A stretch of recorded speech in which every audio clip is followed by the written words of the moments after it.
What's up, guys? Welcome to this very special episode of the Sat Signal. Today, I am joined by an awesome Aussie Bitcoiner, Matt Fraser from the Crypto Collective, who specializes in helping Aussies get their Bitcoin, get Bitcoin into their superannuation. But we also had a really interesting chat about his journey into Bitcoin, how he went from being an 8-figure e-com seller doing over $70 million in sales of his products online. How did he get into Bitcoin? Why did he tumble down that particular rabbit hole? And why is it that today he's selling everything that's not nailed down, his car collection, his commercial real estate, everything, to go and dematerialize his life into Bitcoin? It's a really interesting discussion. We also talked about something really interesting, which you'll have to wait for the second half of the pod, which was Bitcoin mining and how Matthew is mining KYC free Bitcoin. Now, not free Bitcoin, but free of KYC, so that it's completely private Bitcoin, virgin minted for the first time and put into his wallet every single day anonymously without any prior transactions. It's a really interesting discussion. We talked about the power of the Bitcoin network, what node distribution means and why we both operate our own Bitcoin nodes, and so much more. This is a really interesting one, a bit different to what we normally cover. Lots of technical detail and super relevant to all Bitcoiners, no matter where you are. Thanks for watching. Remember, the best thing you can do for me if you like this content is to subscribe to the channel. Only about 70 or 65% of you are subscribed. So hit that subscribe button and drop a comment to engage in the discussion. Thanks for watching. Let's get on with it. Matt, welcome to the show, mate. It has been long overdue. Love to talk to another Aussie Bitcoiner. How you doing? Hey, good, Adam. Thank you so much for having me. Really appreciate it. So where are you joining us from, mate? Whereabouts in the country are you? Well, I'm in northern New South Wales, just south of the Gold Coast for any international watchers. It's a beautiful part of Australia. I would say the best part of Australia. And in fact, a lot of people are moving up from Melbourne, which has turned into a bit of a shithole, and moving to the Gold Coast area. So there you go. So for those of you who don't know Matt, I've known Matt, we were just talking before we rolled tape. It's been nearly a decade now since we've known each other. We both sort of have been on similar trajectories in some respects. We both got into e-com. You did really well. You built an 8-figure e-com brand that blew up through COVID. And now you're full orange pilled. There's a lot of orange. For some of the listeners, I got to say it, orange pilled, it's PILLED, because I've had quite a few messages, people saying, Adam, I'm now orange peeled, as in, and I love it, but it's orange peeled. But you're now fully into the Bitcoin rabbit hole. And I'm going to talk a bit about what you do, but maybe you could tell us, like, let's start off with, like, what was it that tripped you over and tumbling down that rabbit hole? Because you were, I mean, you still are a successful entrepreneur, but you've really moved heavily, as you can see in the background. You've got the Bitcoin price behind you, you've got the Bitcoin logo. You're not really just the hat, not just the leg. Yeah, like you're all in. Stage. So what took you down that rabbit hole? Why have you gone so heavily into Bitcoin as an Aussie entrepreneur? Yeah, well, let me say from the outset, because a lot of people, Adam, don't know much about Bitcoin. And I used to know about Bitcoin last decade and was an absolute skeptic. I was on record saying to people, that's crazy. You would never buy that. Don't do it. Your money's you're going to lose all your money, right? And I was ingrained into property. That's what I grew up with. And I had built a small property portfolio in my early 20s. And that was the thing to do. And I went through a period where we owned my wife and I owned a Hungry Jack's restaurant. That went through some tough times. We then found Amazon. And of course, that set the world on fire. And it was, once I'd made the money in Amazon, I was then thinking, where can I deploy my capital? And I'm talking, I've done over $70 million in online sales in the last few years. So it was a chunk of change. Initially, I was diversifying, right? I was like staying in the property world. And then I started to go down this Bitcoin rabbit hole. And I don't remember actually, I do. It was a good friend of ours, Martin Keane. I'm going to give a shout out to Martin, who no doubt will be watching this. From the UK, he started talking about Bitcoin again. And I thought, gee, there might be something to this. I better go and investigate it. a bit more because I was so stuck in my own mindset of it has to be property. So I'd already started shelling out this money for property. I then, because I'd had such great success with getting mentored, i.e. from yourself for Amazon, I went and shelled out another $20,000 in mentoring from someone who was already in the crypto space, so that I could learn from them and hopefully not make too many mistakes. Although I have bought some shit coins in my time, and so that's how I got into the Bitcoin space. And I haven't actually been in the Bitcoin space for like decades. It was only like 2022. It was after the previous high, and the first time I bought, I think, Adam, it was about 60,000. It might have even been Australian dollars. And then as soon as I bought, it went down. And then I bought again, and it went down again. But by this stage, I had the training from somebody else. I was reading, obviously, books and learning more about the space. I was getting pretty convicted in the space, right? And as you know, you've got to have conviction in the asset. Otherwise, when the prices drop, people freak out. All the way down in 2022, as it was going down, I was buying more. All the way through 2023, when it hit 16,000 USD, wow, I was buying, right? And there was people at that time saying to me, including someone we know, who said, I'm going to wait for it to get to $10,000. I'm not buying now. It could go down even more. And I was like, listen, I think you should just buy a little bit. Like, what if it doesn't go down? Anyway, so that was how I got into the space. And now it's turned into an absolute passion of mine. I would dare say an obsession. It's not just the Bitcoin hat and the number plates, Adam, which are HODL, right? It's not just those. I've really turned my whole life to dedicate this time now. And in turn, of course, you've got their Crypto Collective. Crypto Collective is now an online community of over 700 people that I help transition their superannuation into SMSF and allocate to Bitcoin. Because even through my own journey, I've now moved all of my superannuation into Bitcoin. And so that's what I now do, and I absolutely love it. So that's really interesting. What I'd like to, well, first of all, congrats on buying all the way to the bottom, because it's one thing to buy at the top and just be taken to the bottom and then just sit there and wait. But you actually like doubled down like through and kept buying when all the basically evidence from day one to the bottom was negative. It was just down, down, down, down, down. That's really interesting. So I just want to ask you, what enabled you to keep buying all the way down, apart from having the money and the cash flow? But what was going on in your head? What were you doing to feed your mind that made you continue to back a loser? Well, yeah, and there was a lot of people out there too, Adam, saying, this is going to go to zero. Bitcoin is finished, right? This seems to happen every cycle. But I just kept buying. And when it went down, I thought, it's cheaper. I can get Bitcoin out at a cheaper price, so I'm going to buy more. And as my business is also generating good cash flow, I was like, well, I need to park it somewhere as well.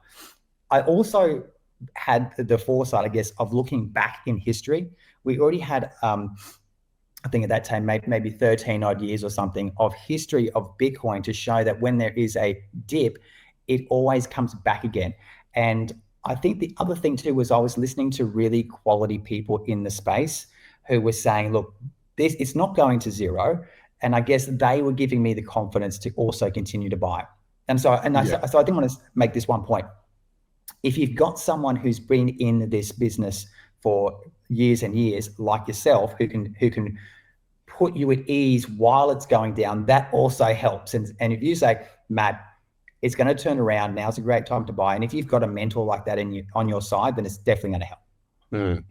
For the newbies in the space, we call this DCA. It means dollar cost average. Had Matt just bought at whatever it was he'd made his first purchase and then waited, and that's the only Bitcoin he bought, that would be his average cost, because he made one purchase at, let's say, 50 or 60,000 Australian dollars.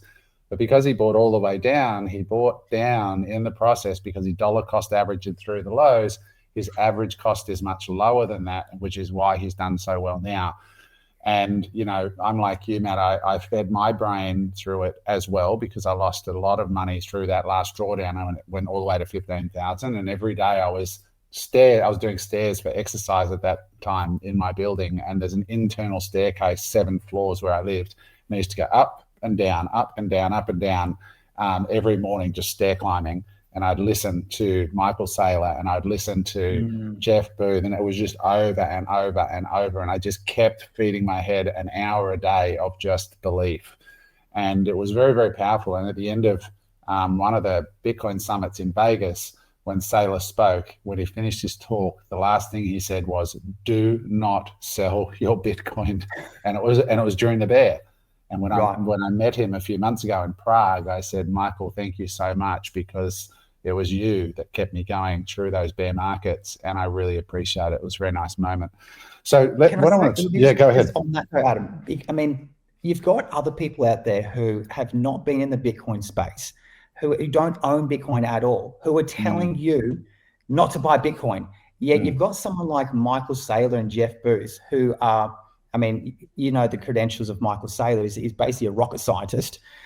He's now calling for the trajectory of Bitcoin and the power of Bitcoin, et cetera, et cetera. Who are you going to listen to? the newbie, the guy on the street who's like driving around in his freaking Kingswood, or Michael Saylor and Jeff Booth?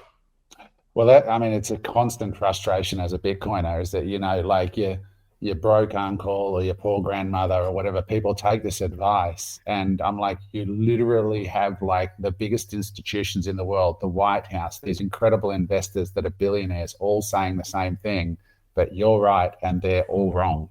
It's just such a common recurring theme, because people don't want information. They want confirmation that their position of zero Bitcoin is the right choice, and so they stay there. But let's talk, Matthew, about like the transition of you as a Bitcoiner, because obviously I assume it's true for you. When I started, it was like I bought Bitcoin because I thought it was an investment and I would make money, and that was what's great. But you don't like get to be like what you are, which is now a Bitcoin maxi, somebody who just lives, breathes Bitcoin only. What is it? How would you describe what it is that has made you a fanatic about Bitcoin? What is it like that's really brought you to there? Yeah, I think, look, there's so many people in the space. I've learned more about money, the monetary system, the broken money. Lynn Aldrin, for example, you know, reading up on Lynn. You've got Jeff Booth as well. I listen to a lot of Michael Saylor. I've also, James from Invest Answers is also a good source of information. I've listened to him a lot. And as I've gone down this rabbit hole, you start to compare. For example, I'm looking at my superannuation. It's getting, let's say, 9-10% at best on average. Okay. I'm comparing that against the power of Bitcoin, which over the last 5 years has done about 50+% on average. Right. And I'm thinking, why am I keeping my money in this rubbish superannuation fund, which actually goes to prop up mostly the unions, which then props up the Labor Party in this country, which, don't get me started on that, Adam, and the taxes and the control that they're bringing into this country. And I'm like, so that's where I start to look at the differences. Let's move all my superannuation into an SMSF. I take control of it and I allocate it all to Bitcoin. So that's part of it. And then you start moving more into the politics of it all, and why are the governments printing so much money? How come they're debasing our currency? You know that only a few short years ago, when you went to the grocery store, you could basically fill up half your cart for $100. Now you're looking at your cart, you got 4 items in there for $100, right? That's not because so much the cost of goods is so much gone up. It's because of currency debasement and the system that we live in, which is a forever ending cycle of money printing. That's all it is happening. So then you start to get kind of mad, actually, a little bit disillusioned with everything. And I guess that also helped me to want to help other people, because once you see, you can't unsee it. Yes. And so in that, you start talking to other people. Hey, do you own Bitcoin? No, I don't own Bitcoin. Why not? Okay. And then it becomes this battle of, why are you keeping your money in Australian dollars? Adam, I had a mechanic come to I've got a car collection, which I've got 2 more to sell off. They're going to more Bitcoin. I've had them, they're fun, they're going. The car mechanic comes in. I get talking to him about, he's looking at the shed and the cars and everything, and he sees the Bitcoin hat and he's like, what do you do? I'm like, Bitcoin, dude. He tells me he's got $300,000 of cash sitting in the bank. Can you believe this? And he's not the first person I've met in recent times that's got large sums of just cash sitting in the bank. I said, what are you doing with that money? Well, I'm waiting for the property market. We missed the property market a few years ago, but I'm saving up a bit more. I'm like, dude, do you realize that is just draining it probably between 15 to 10% a year? It's eroding away. And I showed him some things about Bitcoin. I don't know if it went straight over his head, but I wanted to just show him, and I guess the fact that your purchasing power today is much less than it was yesterday, and into the future is going to be even less. So you have to, because of the system that we live in, move your money to a hard asset. And the hard asset, of course, as we know, is the most pristine asset, which is Bitcoin. Yeah, it's really hard for people to get their head around the concept of debasement, I found, right? Like they look in their bank and they see $300,000 in this guy's case. And when you say it's deflating away, they're like, but they don't see it because the number on the screen changes. And you're like, dude, you're not going to see it in the bank. You're going to see it in the trolley. You're going to see less in the trolley. You're going to see, you're going to see prices go up. I saw a comment on one of our YouTube videos the other day, and the guy says, mate, I don't need bloody Bitcoin or any crypto crap. I need the prices to go down. And I said, like, no, but I mean, you feel the guy's pain. And I'm like, brother, Yes. What you have to understand is that if you price the world in Bitcoin, the prices are going down. Like there's a currency sitting there that is making the world cheaper for anybody who saves in it, as long as they can stomach some volatility in the short term. Everything in the world gets cheaper on Bitcoin because there is no debasement, meaning there is no more Bitcoin being printed into the system. And when governments are printing more into the system, it creates the need for more cash to buy the same amount of goods and services in the system. So it's very hard for people to get their head around it. But if you're struggling with this, guys, stick to it and keep learning and keep watching these videos. Even if you're walking up and down a staircase inside of a building somewhere right now and you still don't quite get it, if you just keep listening, one day, sooner or later, the penny will drop. And it's not because you're silly. It's not because you're dumb. It's because you were born into a system and it's the only system you know. And it can take a while to actually get out of it and understand it. Have you found that to be true, Matt? Even now, you're still learning things? Every day I'm learning things. And so, when you talk about Bitcoin Maxi, I'm proud of it because people throw things at me on my social media. You're just a Bitcoin Maxi. I'm like, yeah, what are you, like a fiat Maxi or something? Yeah. So one of the other things I've gone down the rabbit hole of is, of course, now I'm calling it dematerializing, right? I'm dematerializing. You've already gone down this journey. I'm selling. So this past week, I've contacted my real estate agent. I'm like, sell those commercial properties. I already sold one commercial property earlier this year, allocated to Bitcoin. I had these two more left. I was like, maybe I'm going to keep it. I'm like, no, I'm out, selling them. And part of the reason of that is because not so much, yes, Bitcoin is a better asset to allocate to, but it's actually even more than that. It's even the government control. Now, I do have also a residential investment property that is going as well. And it's because the government control these days, I don't know if people know this, these days, you cannot control your own rent. The Labor Party in Victoria is going to start charging people for not being in a property, like just vacant property. They have to rent it out or they get taxed. You've got, if you have to let a tenant in now if they've got animals. You can't discriminate now against them with animals, right? So all the control is being pulled away from the landlord. I believe that if I want to hold a property and do absolutely nothing with it, I should be free to do that. Yeah, if I just want to park horses in it or something, I don't know. But that's what I think that people should be able to do is absolute freedom over their particular asset that they want to hold. The government seems to want to come in and control the whole narrative. And it's because of their incompetence. Their incompetence is not having enough housing supply. Of course, what is that from? Well, a range of reasons, but mainly I think the immigration, right? There's pumping so many people in this country, they've got to live somewhere. So before I go down that rabbit hole, the other thing I also do is, so I'm selling all the properties to buy Bitcoin. That's the first thing. And the cars, they're all going too. They're on auction right now, right? So the cars are going. Then I've got Bitcoin mining. So as I go down this rabbit hole of Bitcoin, I've moved all my super now into Bitcoin. Then I start looking at What else can I move into Bitcoin? Oh, I can allocate money from Bitcoin mining. And I just love the fact that I'm part of the network, right? It's like an experiment. So I've got Bitcoin dropping into my sovereign wallet, right? Put together by your friends at the Bitcoin Way and my friends too. They're great people there. That was a drop. And so they've set up the node for me. I have my own sovereign set up, and I've got Bitcoin coming in from my miners, which is located in Norway and Ethiopia because the power is so cheap there, dropping into my wallet every single day. So I know it's a lot to take in for some people. You've got all these things happening, but it really is just so, like, I just love it now. Like, I can talk about it all day, but I really think people should start thinking about what is the first thing they should do. You've spoken about this before, Adam.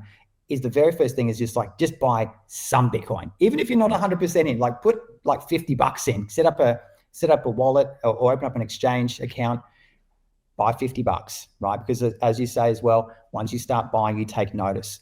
And then you can start reading up on things. I think where people make a mistake is they want to analyze it to the nth degree for like 2 years before they put $50 in, right? Which I think is a big mistake.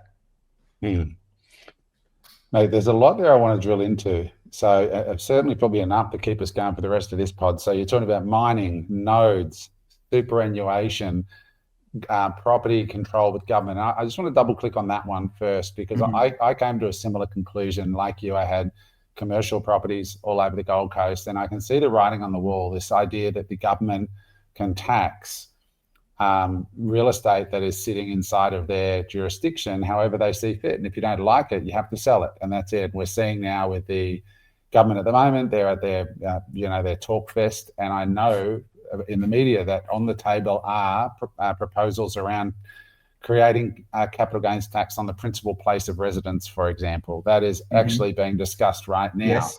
Meaning that if you sell your principal place of residence, you have to pay CGT, and that, of course, has all kinds of knock-on effects, not the least of which is it locks you into your home. Like, you sell your house and then you lose hundreds of thousands in CGT and you have to downgrade to get into the next house.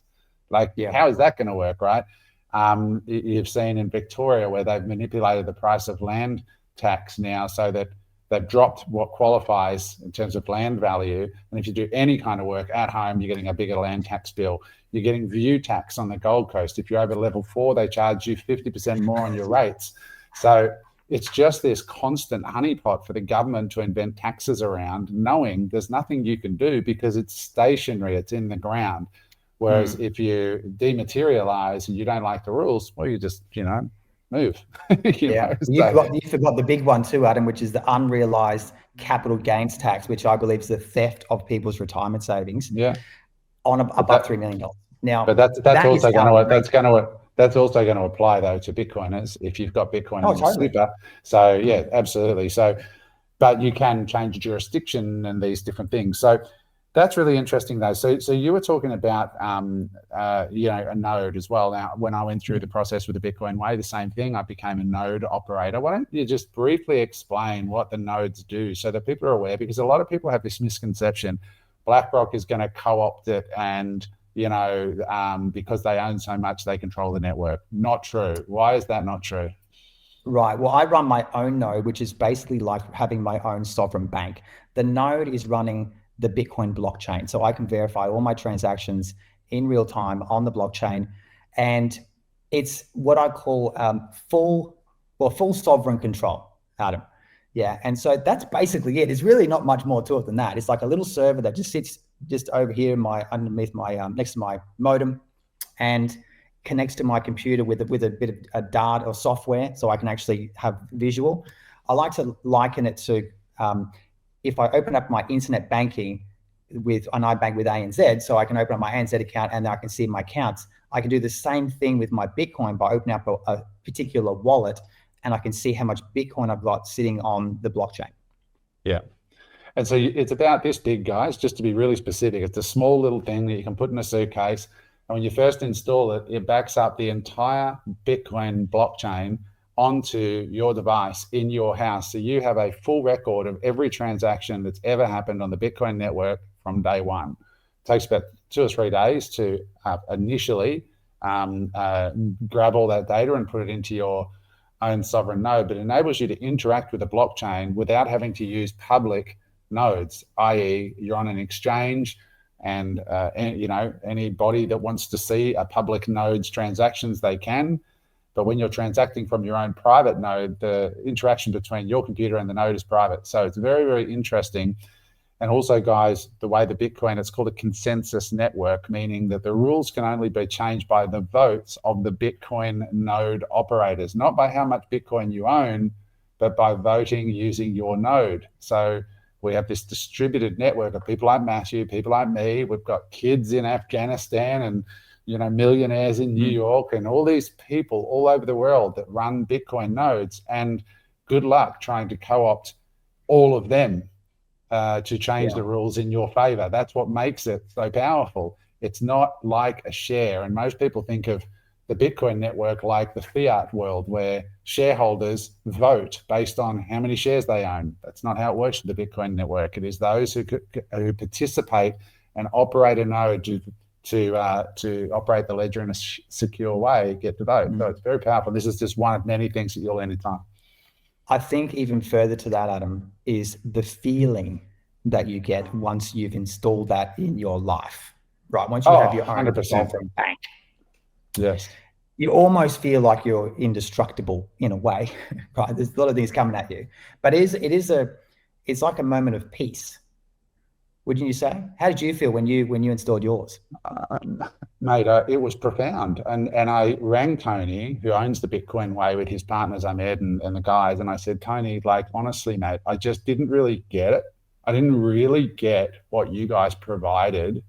And it's not, I mean, anybody can learn it. You don't need the Bitcoin Way to do it. They just helped us because that's what they do. They help people actually become fully sovereign. I said, dude, you just took me from one level of being a Bitcoiner to a whole different place. Because the thing that he said to me that really got me, Matthew, was like, my life, right?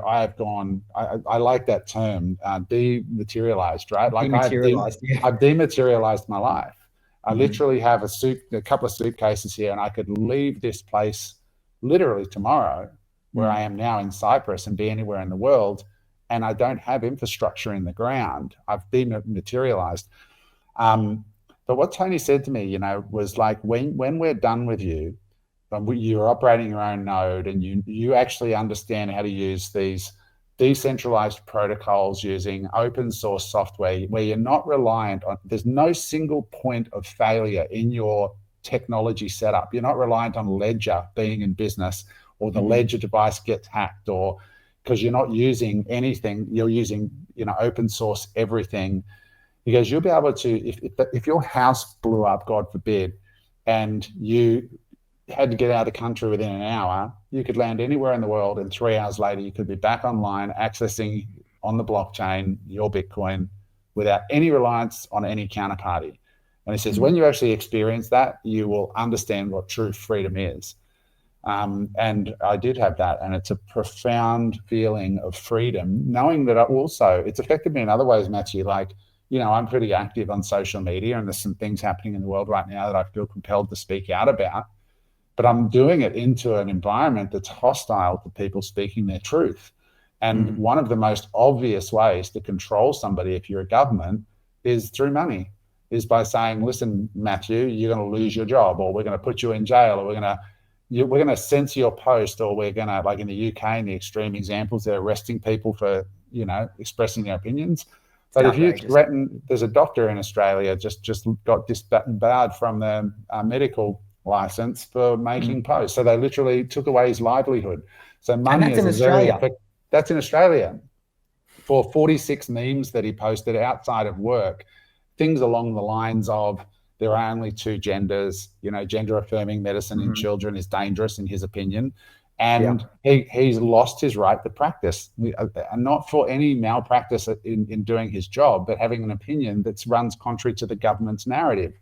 And so money is how they controlled him. So, of course, he's now the scapegoat. What do other doctors who might believe this now do? They stay silent. Because this happened through COVID. This happened through COVID, Adam. Right. And this is where that deep conviction, and people look at Bitcoiners like they're crazy, and you're like, what if you didn't have that power over you because you were sovereign individual? Adam, I'm just thinking back now. I just get myself an awakening of like, actually, one of you opened with, what gave me the conviction and got me down the Bitcoin rabbit hole. Part of it, actually, that I remember now was my distrust with government after COVID. I'd almost forgotten. Right? I actually was a person who pretty much thought that government officials wanted to do the right thing by the country, for the most part. After COVID, and what the shenanigans that went on through COVID, I was completely blown away. Some of these MPs I knew personally because of some of the interactions I've had in my life through politics, and no one was standing up against this shit. And I think it all came down to they don't want to lose their job, right? It's just easier to be quiet. But this was so fundamental. It was against people's freedom, like their fundamental freedom to choose of something that we now know wasn't completely kosher to be injected into your body. And so that distrust of government also pushed me down into the distrust of government relating to the monetary system. 100% agree with you. And then when I listen to Jack Muller's work as well, and he talks about, sorry, just the screen here. When he talks about, money as an abstract expression of your time, that really gets to me as well, especially as I've gotten older. Like most people listening to this are giving up real time away from the most important people in their life to go and earn money, away from their loved one, their kids, whatever. And then they come home with this token for their time called $1, Australian dollar, right? And they pay their bills and they got a little bit of these Australian dollars left over if they're lucky. And then if they put those in the bank, the government behind their back is printing more of the Australian dollars, which means that when they go to Coles and Woolies, the prices are all creeping up. And that Australian dollar that they saved, which is a chunk of their life, has been literally devalued. And it's the government doing it. It's literally stealing people's life away from time. So what happens? They have to work longer. They have to work harder. They have to listen to podcasts like this. They have to start Airbnb a bedroom and having strangers come in their house and worrying about GST and repairs and the bandwidth and the cognitive load and the stress that comes into their life, and their marriage starts to be under stress, and then the family unit starts to break down. They have one kid instead of two kids because they can't afford them.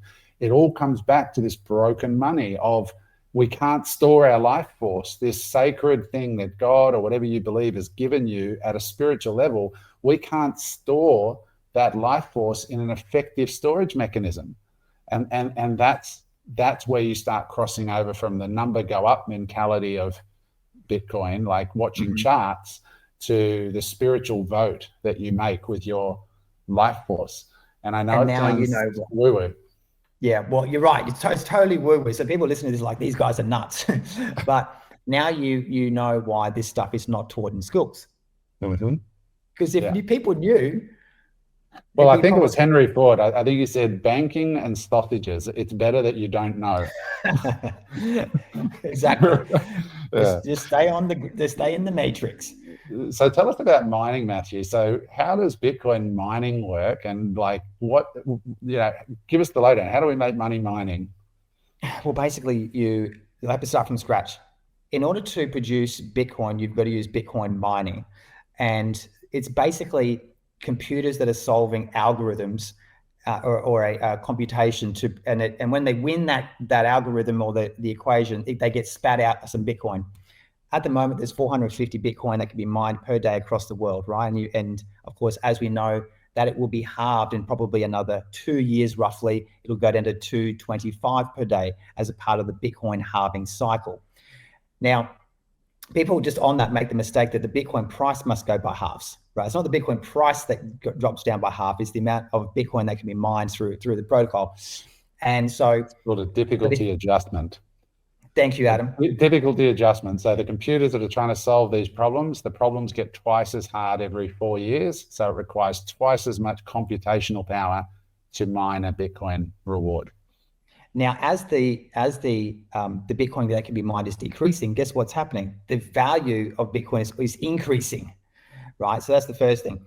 Now, back to the actual mining itself, I own now 10 Bitcoin mining machines, right? And they range it from different sizes, right? So different price right? It means basically how much computational power each one can do, right? The higher the price, the more Bitcoin it can spit out. I do, though, what's called Bitcoin mining in a pool.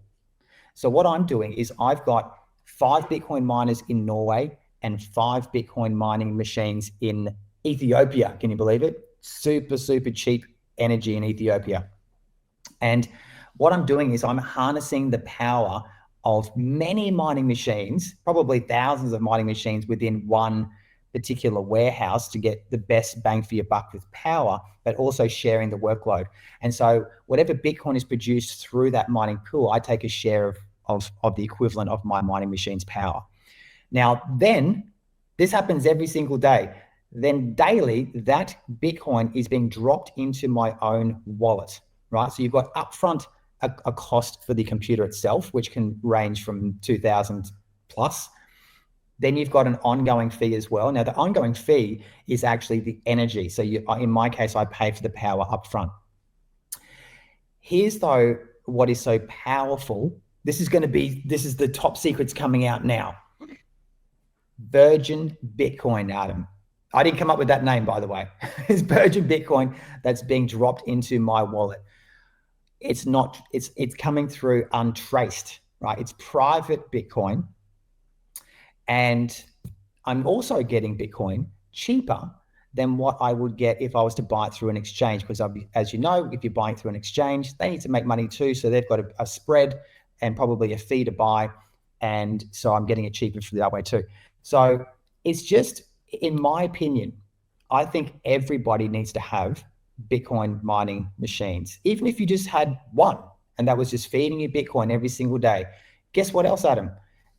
I don't want to, how many people is this going out to? Because we don't want the ATO or anyone to be watching this. I think we're at about 32,000 subs at the moment on YouTube. Oh no, everyone's turning up the volume now. Are you ready? Yes. No KYC. Okay, so that's interesting. So know KYC. your customer. All right. Now, everybody hates right now when they have to go to a bank or they have to log on for something. They've got to go through this KYC process, which is an international, mostly, process when you're opening up bank accounts, exchanges, and things like this. It's so the government knows who's doing what. It's another form of government control. You'll also find that it's now moving into the biometric sphere. So when you have to do the whole rotate your face up and down so they can track you. So when you're buying a Bitcoin mining machine, you're simply buying a computer. Someone sends you an invoice, I pay for the computer. And now, because I have my own sovereign wallets, that Bitcoin is now coming from the Bitcoin mining pool itself straight into my sovereign private wallet. Now, I think you're following me on this one, Adam. I am following you, yep. And so even if you have to shell out a few $1,000s for the Bitcoin mining machine, you pay for some energy along the way. So what? You know, because we know where Bitcoin is going, and we've also got to think about, and we touched on this earlier, is the government going to try and steal my Bitcoin that is sitting in my company, my personal name, or my SMSF? Now, in Australia, there's 4.2 trillion rough dollars sitting in the superannuation honeypot.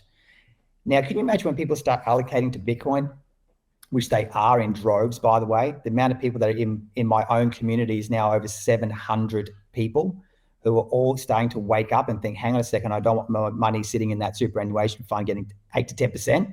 I want to allocate to Bitcoin. Now, can you imagine some of these? I've done the numbers, and you're a big fan of the compound interest calculator, Adam. We know where we got that one from. When you do the numbers, you could be sitting on hundreds of millions of dollars within the next 10 to 20 years, right? Hundreds of millions of dollars, and you wouldn't even have to allocate any more to the superannuation, right? Now, imagine now in 20 years' time what this superannuation pool is now, the market cap basically of superannuation in Australia. What is that going to be worth? It could be hundreds of trillions. And do you think the government isn't going to want to take a snippet of that? Of course they do. They're going to put their greasy limits into your fund and say, you know what? I know we had it above $3 million for you personally, Adam. But now we've decided that you're too rich, right? You've done too well on that investment. The threshold is now down to $500,000. And you know why we've got to do it? It's not because we've got to make the system fairer, right? Because other people didn't allocate to Bitcoin. You did. You've done well. It's not fair for those other people. That is the socialist doctrine. They just did it in Victoria with land. It's exactly what they've done. They've just changed the rules. They've done it with super. They're doing it with land. They're talking about doing it with the PPR. They just go, And the thing on that, Adam, which is so disgraceful, which this Labor Party is bringing in right now, is this capital gains tax on the family home. And you know what they're saying, the reason why they're bringing it in? Exactly what I said before, because you've got the haves and the have-nots. And it's not fair for those people who have been in the property market. They might have been in for 20 years. They bought it, many, many years ago. They've done well because the property price went up. Yeah, I would argue not because the value went up, but because the currency debasement actually, right? So they've actually inflated the price, and now they're going to tax you on that, right? It's an absolute, you know what it is though, Adam? It's a fucking great scam. It's a Ponzi. I mean, the Australian real estate market is a Ponzi. But like they say, it's only I think it was Gay Waterhouse, when somebody wealthy was paying Gay a fortune to look after their horses, and he looked at the bill one day and rang Gay and said, this is such a scam. How much you're charging? She goes, it's only a scam if you're not in on it, mate. So what's the Australian property market is, that's it. It's a Ponzi scheme propped up by, and that the government has become addicted to, Well, you've got to get in on the scam, like you said. And what we found through this unrealized capital gains tax, the theft of people's retirement savings by Jim and Albo, is that some politicians, bureaucrats, and judges, they're exempt. Yeah, of course. We've got to get in on this scam. We've got to get in on it. So, Matt, you described a lot Judge Adam. Yeah. Look, you described a lot of things, though, that a lot of people who are just learning on the Bitcoin journey that you passed over there that are just so critical. And why I say to people, you must read the Bitcoin Standard, because I want to dig through a few of these with you now. But like what Matt described there with Bitcoin mining is why Bitcoin is different to nearly every crypto, is that you can't just get Bitcoin. You can't, if you look at XRP, it was what they call a pre-mine. So they call it pre-mine. It just means no mining. We just made up XRP tokens. Ethereum, we made them up. And they are not what we call proof of work systems. So with Bitcoin, if you want to earn a Bitcoin, you have to buy a hardware, you need to install software, and you need to spend real resources on energy to start solving a real computer problem that every 4 years gets twice as hard, meaning that the amount of economic input has to double. So it's called a proof of work network. You can't just get one. You can't just know the guy, right? And you can't politically influence them. You can't politically influence Bitcoin. There's nobody to politically influence. You can't just join the union. No, it is an unstoppable virus that is hosted by people like Matthew and me and hundreds of thousands of other people around the world, that you can't stop it. Putin said you cannot stop Bitcoin. It's unstoppable, right? And an EMP attack might take out all of Australia, no problem. There's plenty of nodes all around the other parts of the world, right? So as long as one Bitcoin node is operating, the network is still good. So it's proof of work network. And so that's really, really important, guys. You've got this system. Now imagine if in Australia, for example, the government was actually taking money out of the system, right? What would happen to a fixed supply of goods and services if there was less and less money? What would happen? They would go down in price. It would be deflationary, right? Because there's less money there, and so on. So to show you, it's even a sleight of hand, like when you think about it deeply, and Jeff Booth talks about this a lot. He says, explain to me why technology has advanced so significantly, nearly every good or service should be cheaper, right? Like with technology, like farming. You apply technology in farming, we can get higher yield, we've got better chemicals, we can more accurately identify where the problems are. We've got drones, we don't need men to go out and drop, in airplanes and do stuff. We can do stuff for way less money. Yet are groceries getting cheaper? No. So despite the deflationary nature of technology, which affects everything, prices are still going up. That's how much money is being printed. It's just so bad. So we have this proof of work system. But this other thing, Matt, what you talked about there is really interesting about no KYC. So Matt's basically saying there's two ways you can get Bitcoin. You can buy it on the open market, and that Bitcoin might have been owned by this wallet address, this wallet address, this wallet address, and it's been tracked all the way through. Or you can go buy some computers from a mining company like what Matthew's part of. You can pay them a fee for computers. You pay their invoices for the energy as it comes in, and your output is a brand new, never before touched, minted Bitcoin directly into your wallet from the Bitcoin network to your wallet. That's so powerful. And you also said it's wholesale rate, so it's actually cheaper because you are the miner. And so miners around the world are publicly traded companies. So you actually become a miner. So you effectively become a manufacturer of Bitcoin, and the best kind of Bitcoin, which is a virgin Bitcoin straight into your wallet that is nobody knows that you have, right? Well, let me add to this, because people are thinking, I don't want to have to do all that, set up no computers and stuff. Adam, this is completely passive. Absolutely 100% hands off, right? You don't have these Bitcoin miners in your garage, right? So how do people do this?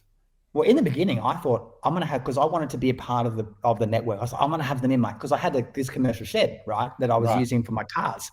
And I thought, I'll just put a whole stack of miners in there.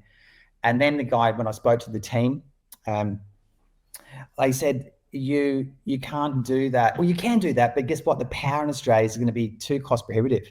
And I went, yeah, that's right. I thought, could I get my own nuclear modular reactor or some mini thing in there? No, you can't do that. Thankfully, they've got a solution for that, which is become part of the mining pool, right? So all I do is buy the computer, they set it up, they maintain it, everything. I just basically go to sleep, and then I've got Bitcoin that's just dropping into my wallet every single day. But to be really dumb about it, like to ask the dumb question, you just go, who's it through? Like, is there a company? There's a company called the Mining Store. Now, the Mining Store is actually based, guess what, in Australia, in Melbourne. Right. You're so kidding me. They're trusted people. They've been in the business. The guy who owns the operation down there is called Will. I'm sure you'll run into him sometime, Adam. He's an absolute legend. He's been in this business for over a decade, right? Okay. He just told me the other day that he had a client who's putting together, it was something like a $10 million deal. Like, this guy's just basically woken up and said, I think he's cottoned on to what I know, right? Yes. He's like, I'm putting $10 million into that thing. Yes. I'd love to be connected to have him on the show to talk about this in detail, because effectively what you're saying is Will's company gives you an invoice. So when you say you buy the computer, he just says, okay, Matthew, how much do you want to invest? You invest that amount of money. That money then buys a computer that's sitting in one of these two mining farms in wherever the power is cheapest. And your dividend is Bitcoin paid directly into your Virgin wallet. I mean, and if you're on the Bitcoin conviction bandwagon, you're thinking, holy smokes. Yeah, I'm just getting this Virgin Bitcoin to me every single day. How much more of this can I get? Right. I think the question is, like, what's the return on investment in real terms by the time it hits your wallet? Do you have any sort of number on that? Like, if you invest, yeah, I've done something really sneaky though. This is I know it's fiat brain working. No. But I just know that's where people are going to start. Okay. I find it's about equal. It's about even. Right. So the cost of electricity is kind of just paying for the initial Bitcoin that I receive. Okay. But that's totally fine. I'm getting Virgin Bitcoin, no KYC, for basically zero. It's just, as in, I'm just paying for it. I'm paying for it at a flat rate. Okay. So it's kind of like a way to DCA, but you've got an upfront cost to the hardware. Yes. Yeah. You've got an upfront cost to the hardware and then an ongoing cost in electricity. I have found that, because I'm keeping a running spreadsheet of it, it's basically even. So to date, because Bitcoin hasn't moved too much, and I've only been doing this for about a year, I haven't seen an explosion yet between my cost base and the value of Bitcoin. Right? It's not big enough yet.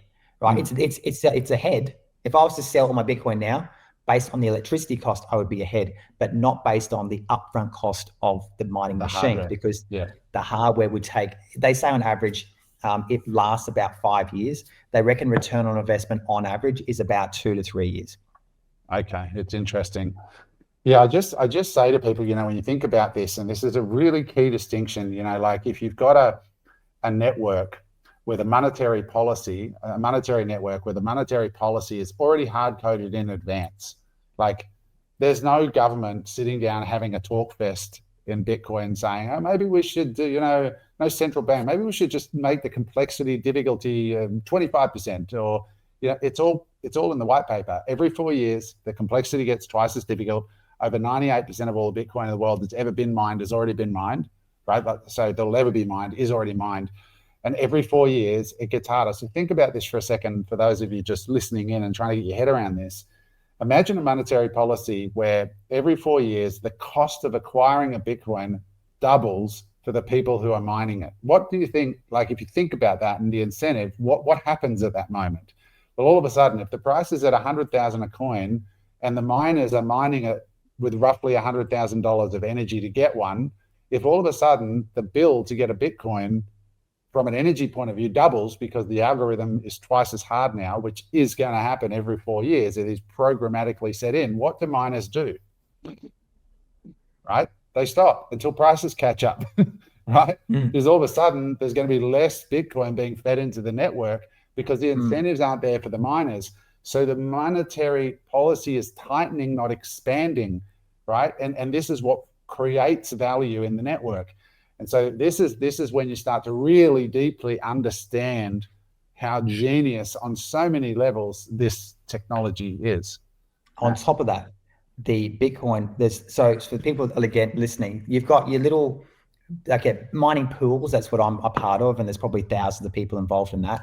Then you've got these massive institutional companies. Marathon, for example, is one of them, which is actually on the stock exchange, and they invest in their mining machine company. And so what are those companies now doing? They're buying or stockpiling. So rather than selling their Bitcoin on the open market, they're stockpiling it. Why? Because the price is going up. They're becoming a treasury themselves within their mining machine company. Yeah, Marathon is one of the top 5 Bitcoin treasury holding companies in the world. There's a phenomenal Australian company actually by 2 brothers out of Sydney called Iren, IREN, that is definitely worth a look to see what they do as well. Incredible company. I don't know if the guys are billionaires yet, but I'm pretty sure they're well on their way in this Bitcoin mining space. So Matt, it's fascinating having this discussion because a lot of people listening, it's very early and they're just like, I just want to buy a Bitcoin and hopefully it performs better than the stock market, right? Yeah. And that's okay to start there. But really, what I want people to understand is that the key to Bitcoin is holding it long enough because of the volatility that is in the asset. The volatility is coming out of it a lot now because of the size of the new players and the new floor. Like we saw that massive transaction a couple of weeks ago where somebody cashed in $9 billion of Bitcoin in a single day on a Friday morning at the quietest time with the thinnest liquidity. And it was a slight drawdown, 3%. And then by the end of the day closed up on the back of a $9 billion trade.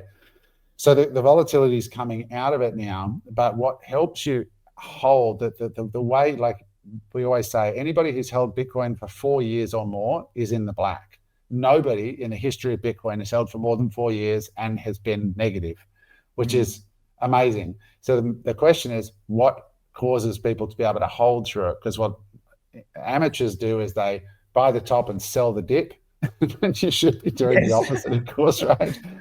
And it's that conviction and it's that learning. So if we do enter another bear market, guys, my experience is keep buying and double down on your education. Those are the 2 things to learn. Because if you'd bought at the bottom where Matt was buying, only 2 years ago, we were at 15, 16,000, and today we're at 120 US. So, what is that? A 7x, 8x, something more? A lot. 9 or 10x? Yeah.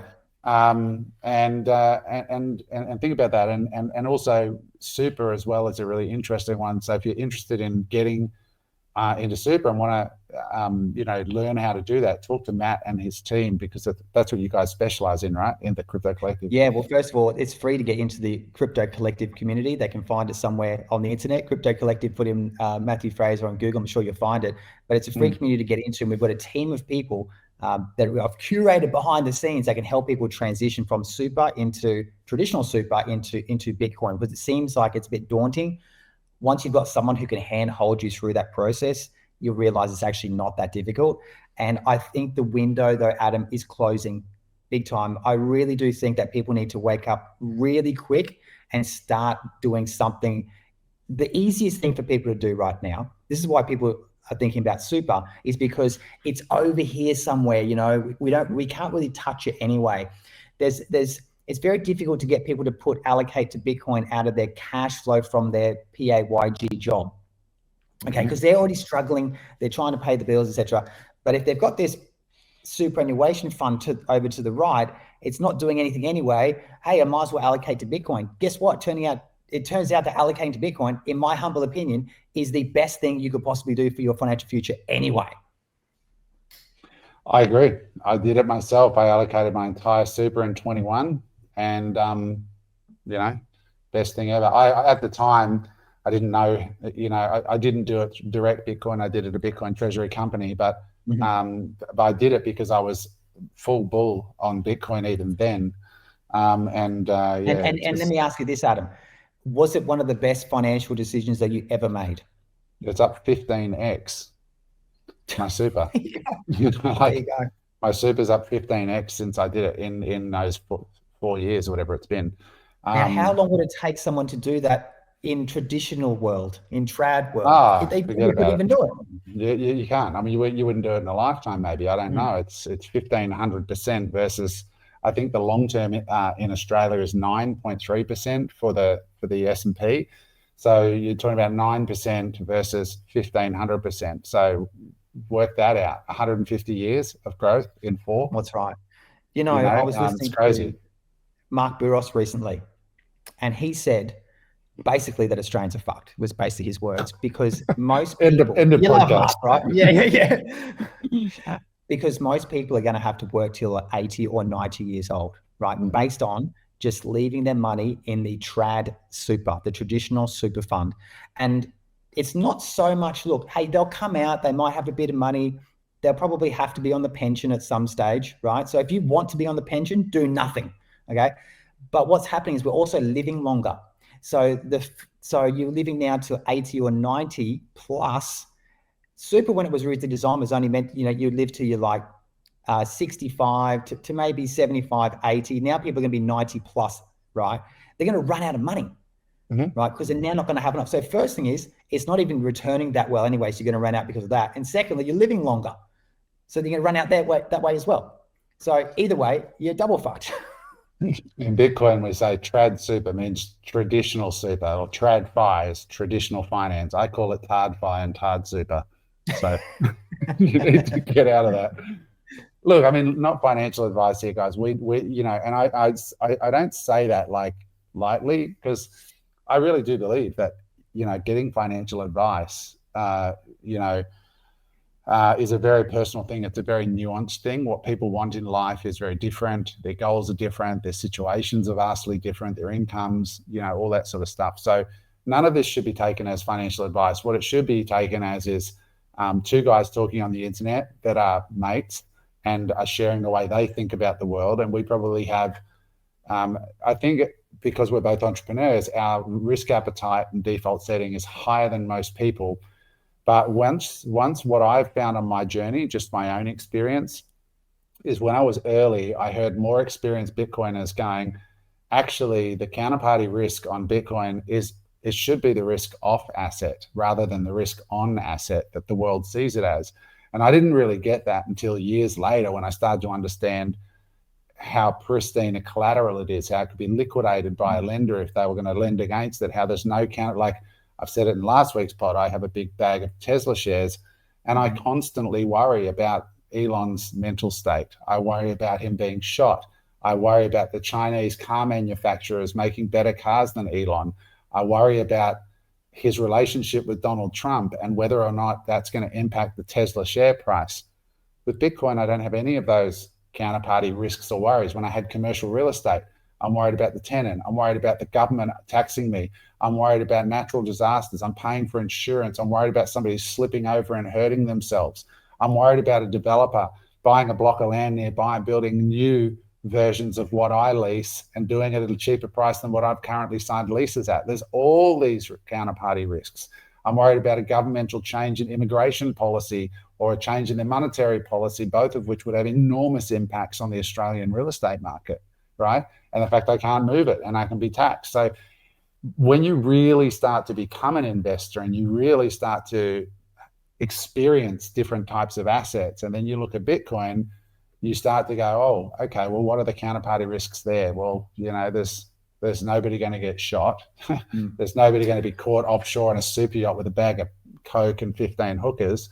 Like, that's not going to happen. Not who's in charge. Well, there might be a Bitcoiner, but it's not going to be anybody that has any influence, right? It's a trustless system. Yeah. Think about this, though, as far as counterparty risk. Just only in the few short weeks ago, Adam, in Australia, there was a managed fund. We sort of set up, people thought it was like a superannuation fund. It was really more managed fund. They collapsed. Yeah. And it was through mismanagement of people's money. And this was money that people had allocated for their retirement for the most part. Now, there was 12,000 people who are now left in the lurch. That was their life savings. So when you talk about counterparty risk, that's a classic example. And why you need to go the Bitcoin way and learn to self-custody, so you don't have someone holding your Bitcoin like a BlackRock or an ETF or it's up to you, but this is why I do it anyway. In Australia, we've had bank collapses. People forget we had the Advance Bank, that collapsed. So we have them. I don't think we've seen the last of bank collapses at all, right? So anyway, it's all very interesting, guys. Matt, we're going to bring this one to a close. We're up on the hour. We've gone a little over. I appreciate you indulging us with your time, because I know you're busy watching YouTube videos and getting smarter about Bitcoin all day. Well, it's been a pleasure to be on the Sat Signal show, that's for sure. And of course, to catch up with you is always enjoyable. And hopefully just we both added some value to people's lives today, even if it was an awakening of maybe I should think about moving my super across to Bitcoin, even a little bit. I think so. Well, guys, if you have, you know what to do. Drop a comment. Matt's going to read them. I'm going to read them. Just stay open, usually I find that people who drop comments that are negative didn't even watch the pod. They watched the headline and read the thumbnail and then just shoot off their mouth. But if you've gotten this far, please drop a comment. Let us know what you'd like to know more about. We appreciate it. We might not answer it directly in the comments, but we'll probably answer it in the coming episode. Matt, all the best. I hope to see you at some of these events around the world in the coming year or so. Get out. I am off to CryptoCon. Okay, good. CryptoCon in Sydney. I'm there in November. And I'm only last night looking at flights. Let me just say that. And they happen to be to Dubai. Right. Amazing. You won't know yourself. I mean, that's going to be your next thing is tax, right? And working that out.